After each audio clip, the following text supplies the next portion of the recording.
protocol these lesions should be detected is really very biased, and it's impossible to draw any conclusions on this literature.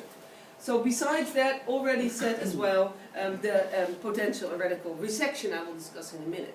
But besides that, also pathologists have a problem, because I've just shown you the current diagnosis and nomenclature of these polyps. But it's very difficult for pathologists to really put them into order, and you all might be in different units, and you might be in units where you might detect all these polyps and take them out, but your pathologist always calls them hyperplastic polyps, or never reports on hyperplastic polyps, but always says it's right-sided, it's large, it must be a stress-ulcerated polyp. I read this in the literature, and not knowing what he is reporting on. So they have a problem as well as we do. So this mixes up the problem even more. So that means, again, not just for the pathologist, but also for us, we need to be trained in these polyps to understand the problem better.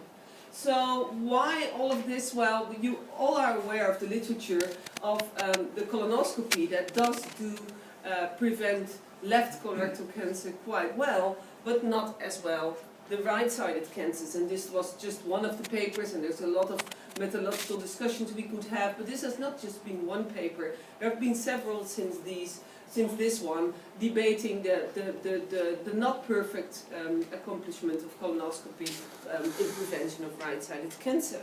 And I think this was really another way of again showing the problem.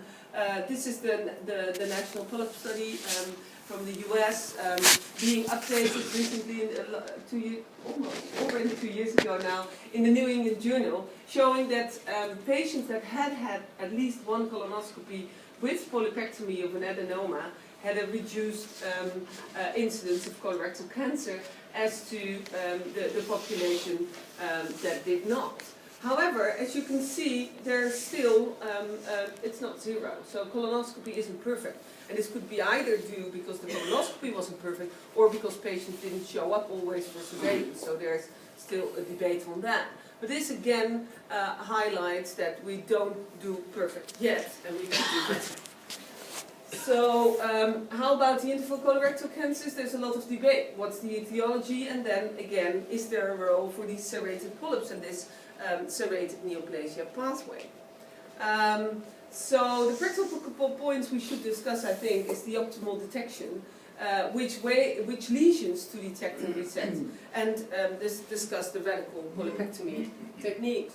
So these lesions are indeed difficult to detect, and you've seen already some pictures. These are some more. If you really got